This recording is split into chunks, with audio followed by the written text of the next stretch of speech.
Hello there, Carly Heath here. Well, it's been the week of weeks here on the Our Flag Means Fanfiction podcast. We dropped the Fandom Lore episode last Monday, and it exceeded all expectations as far as listener interest. I've been really proud of how popular all our episodes have been, but the Fandom Lore episode bump was like Mount Everest level. And then, because Con O'Neill is the greatest human on the face of the planet, he shared our podcast and even more folks found it. We're now up to having listeners in 42 different countries. By the way, if you haven't watched Con O'Neill in Nolly, the British 3-part miniseries from the acclaimed Russell T Davies, what are you doing with your life? You can get it on Amazon for like $5, and I binged it over the weekend. I think our flag fans will find it especially interesting. Nolly is mostly set in 1981, the year our beloved David Jenkins was born. It's about a soap opera star who finds out her character is gonna be killed off her show. She doesn't know why she's being fired, but she begs and pleads for her character to at least be allowed to survive somehow. There's a fan campaign, letter writing, demonstrations at the studio, press stories, all to keep this beloved actress on the show. Ultimately, she's still fired. She's still kicked off the show. She goes through this intense period of questioning herself and her life in the face of rejection. Oh boy, it's relatable. Con O'Neill is the villain. He's a director, and I won't give it away, but eventually it's revealed through him the extremely stupid reason that this actress was fired. You guys have to watch this miniseries. So check that out. And on this week's Epitizer, I'm reading 2 fics related to the lore reveal that we did last week about Izzy's ring. That Izzy intended to give the ring to someone. If You'll Have Me by Mthestan asks, what if Izzy wears the ring on his neck, not because it's something he received, but because it's a constant offering, a perpetual proposal, a silent question he asks every time Ed looks his way. The next fic, 5 ways Izzy could have given away the ring, and 1 way we're deciding he actually did, by Little Fingies and Rimbaudofficial, is a mature rating and described as humor with light feelings. By the way, if you ever want to narrate something for the Our Flag Means Fanfiction podcast, get the author's permission first, then record anything you want under 60 minutes and send it to ourflagmeansfanfiction@gmail.com.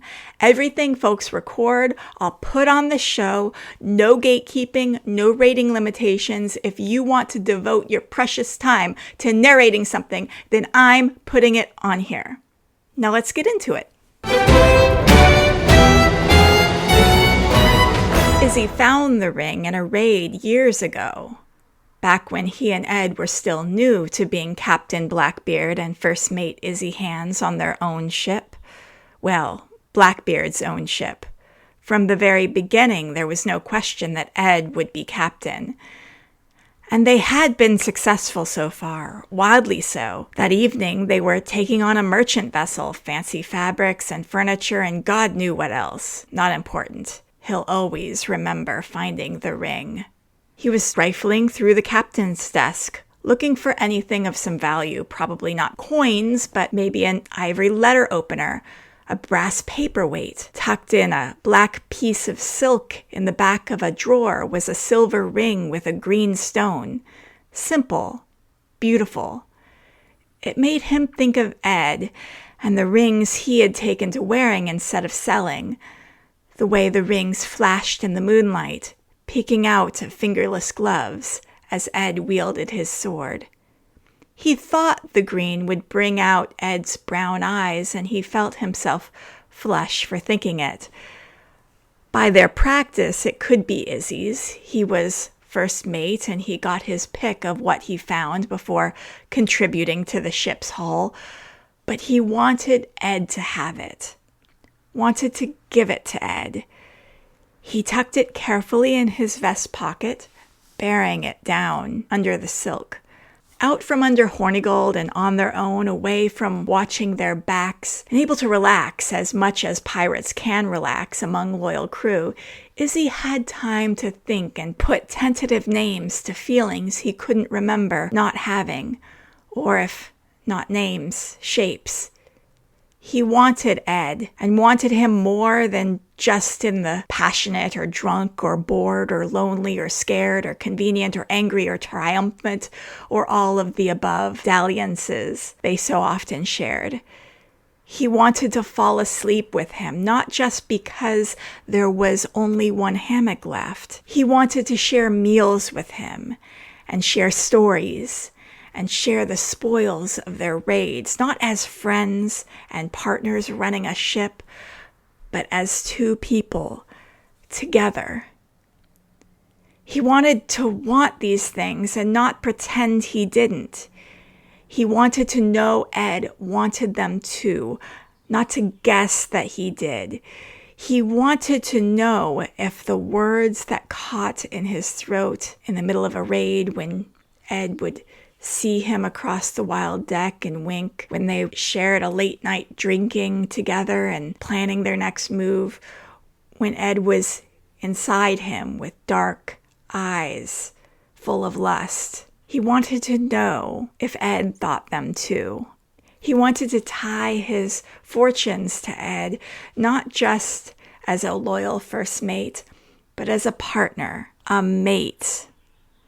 The idea of asking him was one of only two things that scared Izzy.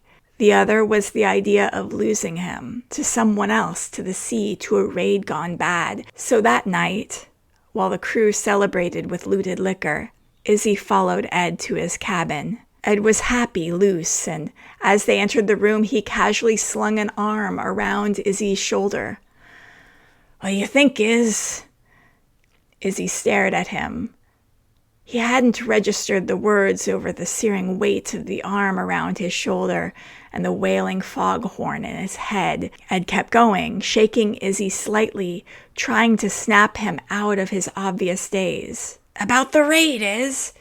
Did you see the captain crying? Barely maimed him at all, and he's bawling for his mother, almost too easy." Izzy forced himself to laugh, fingering the ring in his vest pocket nervously, digging it out of the piece of silk. "So I'm thinking we make port for a few days. We've got a full hold, and the crew is bored, plus we're low on oranges, and I don't want fucking scurvy."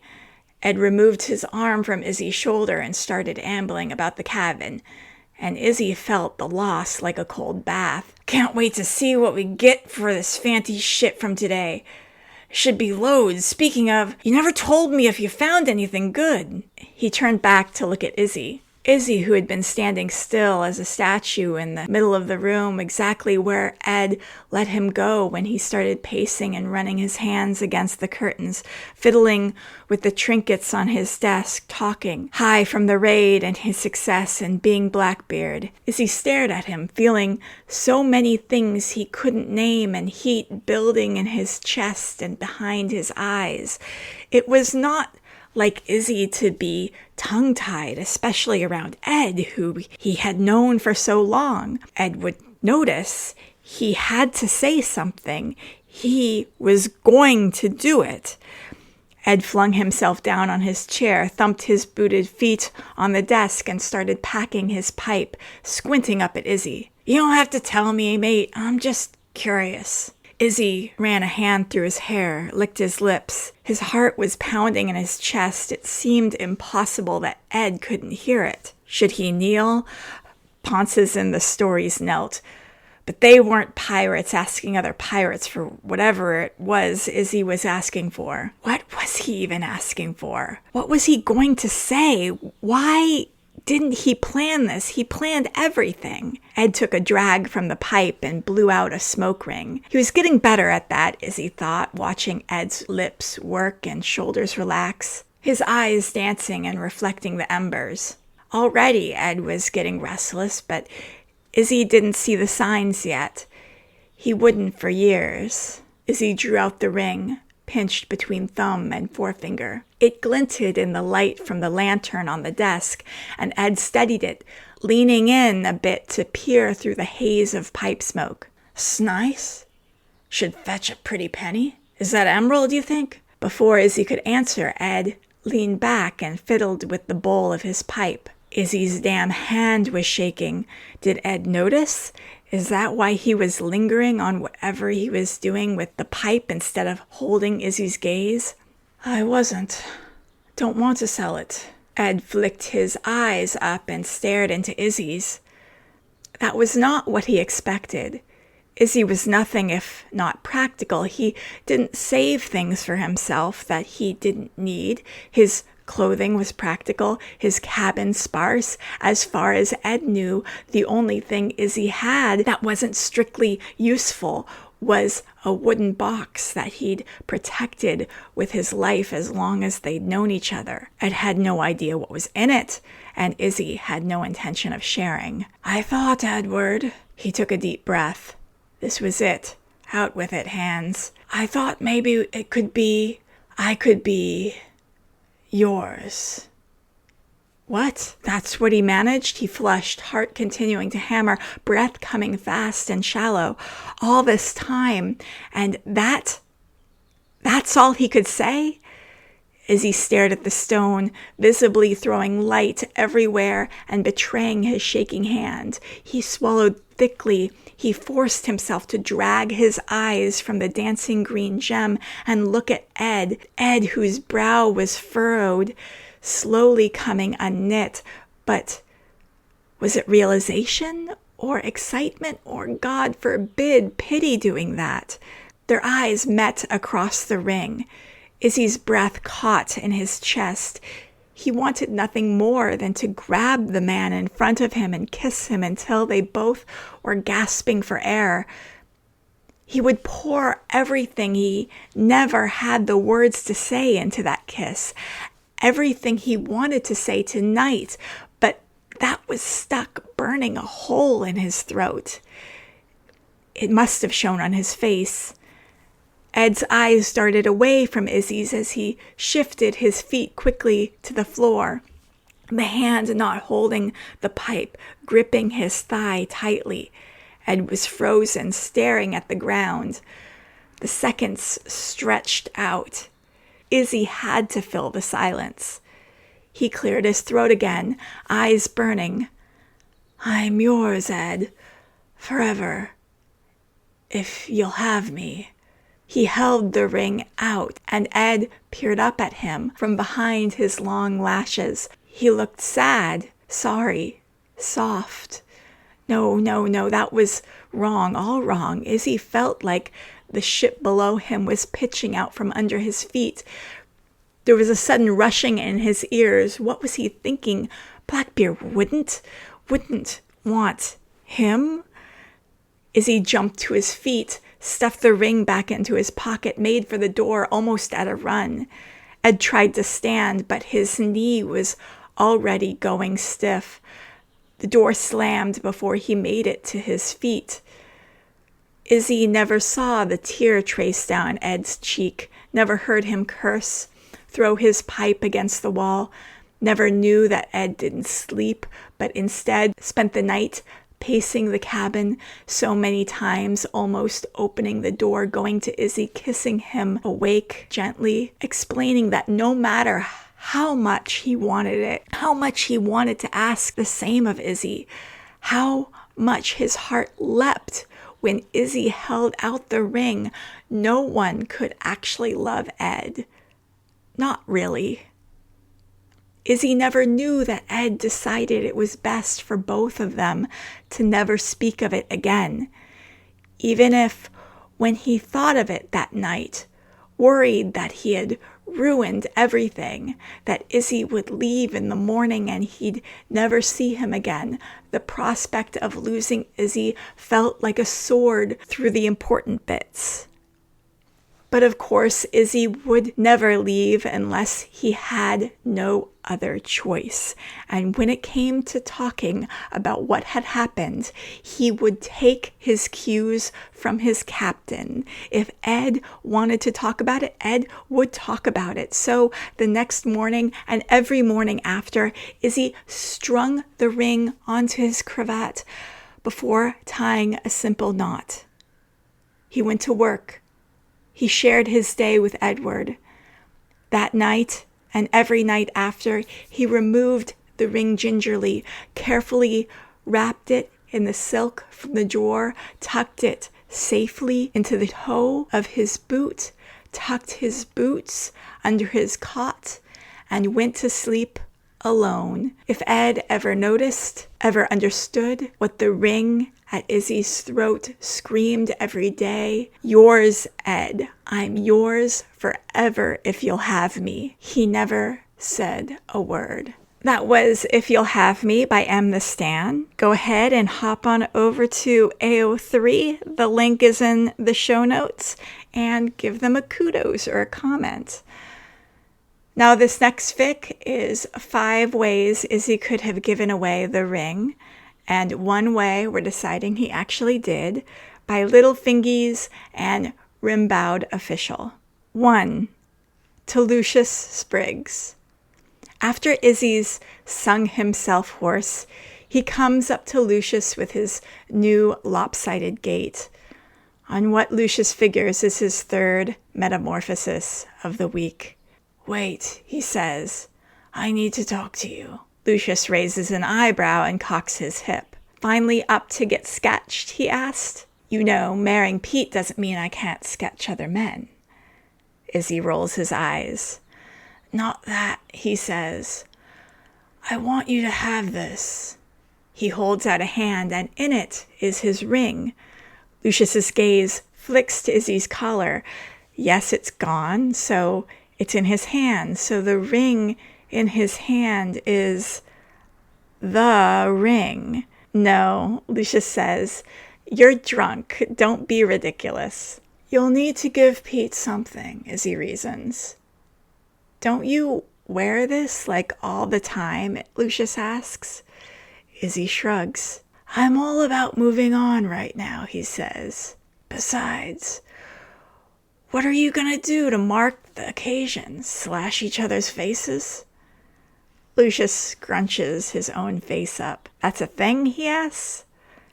Izzy taps the tattoo on his cheekbone, and understanding dawns in Lucius's eyes. Izzy takes the opportunity to press the ring into Lucius's hand. "Take it," he says. "You need it more than I ever did."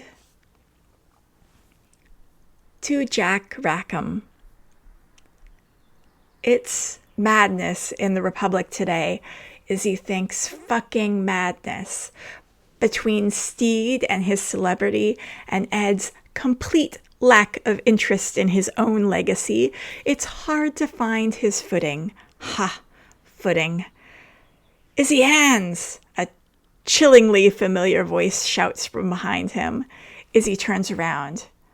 "Jack," he says, and then looks at the man more closely. He has a wooden arm, way worse in quality than Izzy's unicorn leg. "What the fuck happened to you?" Izzy asks, partly because he wants to know and partly because he's trying to ward off a hug. "Ed happened," Jack says. "What about you?" Izzy sighs. He knew the seagull attack story was bullshit. "Fucking Ed happened," Izzy admits. "Why are you here instead of on some boat?" "Got mutinied on again," Jack says with a little shrug, like it's something that could happen to anyone. "Right," Izzy says. There's a look in Jack's eyes, and it's not the one he gets before he's about to ask Izzy for money. It's worse. This is the expression Jack wears when he's about to beg Izzy to go to bed with him. Taste and consequences be damned, and he always gets his fucking way. Izzy's weak to him to a degree that scares the shit out of him. Maybe he can offer money instead, only he hasn't got any on him, not much more than it would take to buy a beer or two. His hands go to his throat. The ring's worth something. Jack's lost for words as Izzy undoes his cravat and palms the ring. That's your ring, Jack protests as Izzy holds it out. Ah, says Izzy. Now it's yours. Get yourself a place to sleep and something to eat. You look like shit. Jack doesn't cry, but it's a close thing. And if Izzy ends up taking Jack back to the room he's rented for the night and lets him eat him out a little, who's to know? 3. To Stede Bonnet. Stede and Izzy have been chatting in a cozy corner of the bar for what feels like hours. It was easier to cope while sharing a drink with Jackie, but she's busy now, standing behind the Swede at the bar and making him too flustered to finish anyone's drinks. When a breathless cabin boy runs into the bar to announce that someone named Lime Ricky is getting his ass beat at the docks, half the bar leaves to watch. Stede and Izzy stay, laughing like old friends. Ed almost makes eye contact with Izzy, turning in his chair as if he's going to get someone's attention, but fumbles it and ends up looking around the bar. Lucius and Pete are only people here he really knows other than Jackie. The look Pete's giving him is a clear but not unkind, nah, man. All of a sudden, Izzy is standing by Ed's table, smiling fondly down at him. I can feel you brooding over here, he says.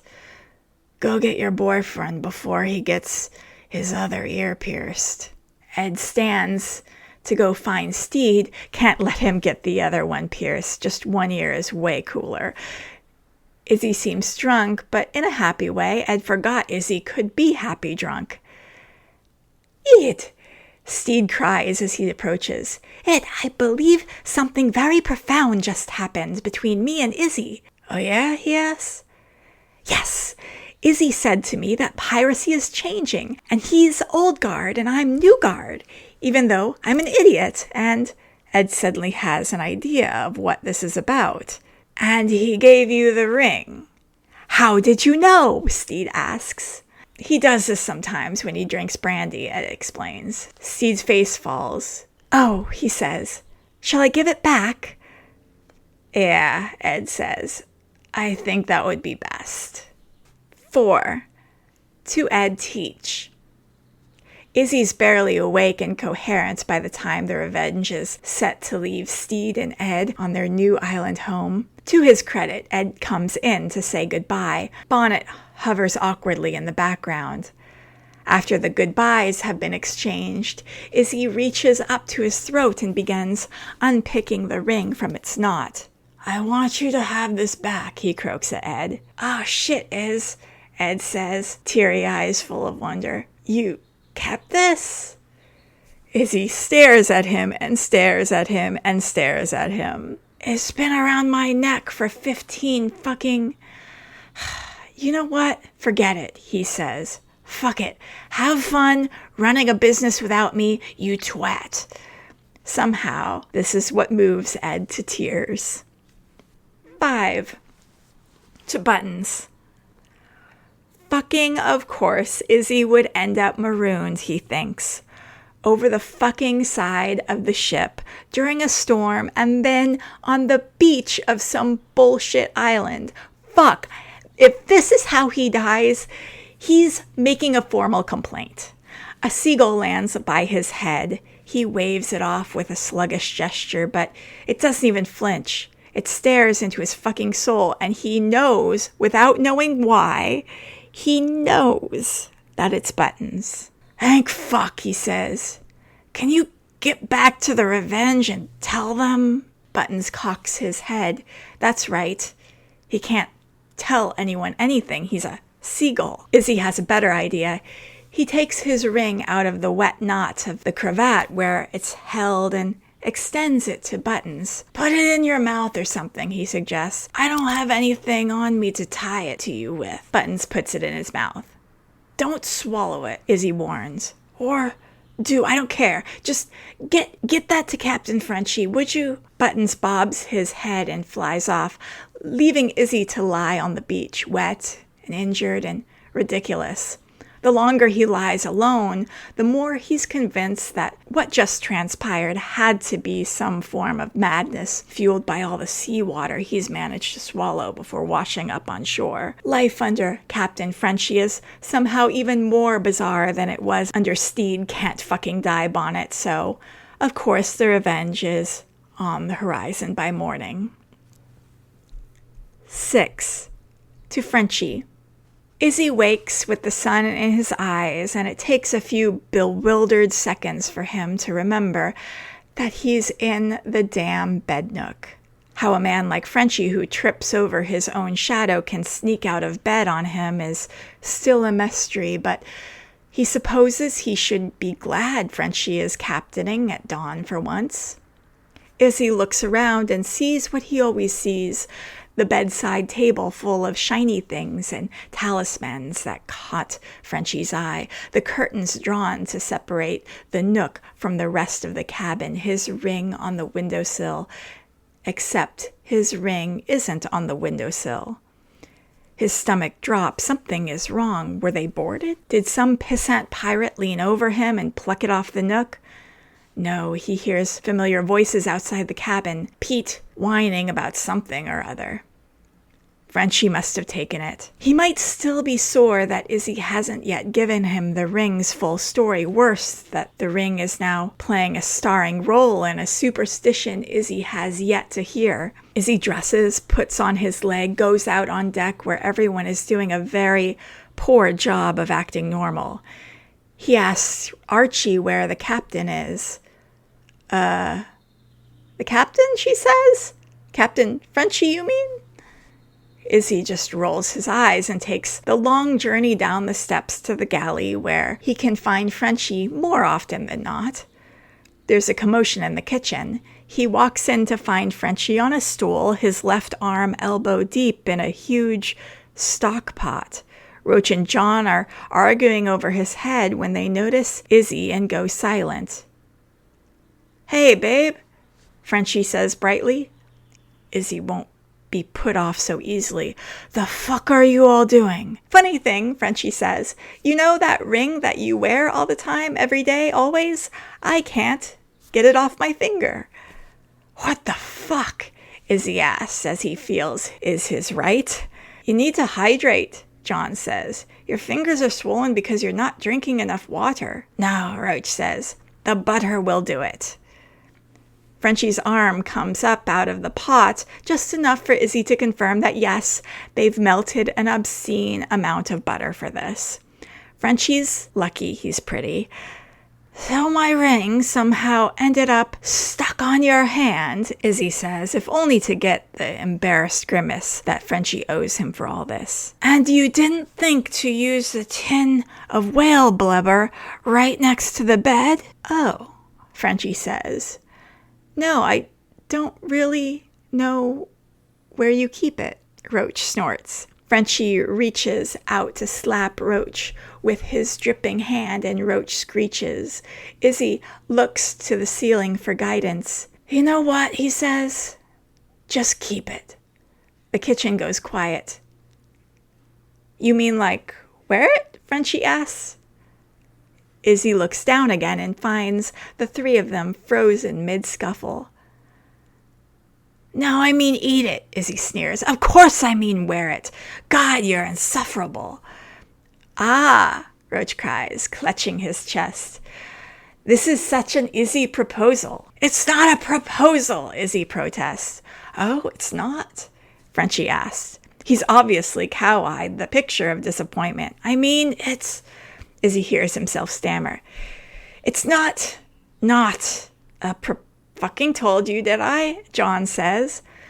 "Oh my God," Frenchie gushes. "Oh my God."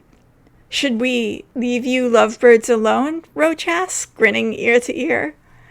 "No," Izzy says. "Clean the butter off him first. Christ, he'll get it all over my good shirt." "Isn't that your only shirt?" John asks. While Roach finds some clean rags, Izzy flips him off. When Frenchie's clean and Roach and John have departed, Izzy looks at the man he's just sort of asked to marry and considers his spur-of-the-moment decision. Frenchie looks flustered, charmed, and full of nervous energy.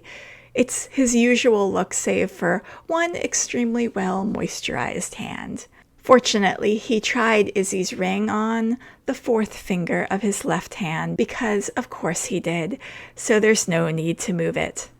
"Well," Izzy says, "last chance to duck out of being stuck with me for life." Frenchie beams before pulling Izzy off balance into his arms.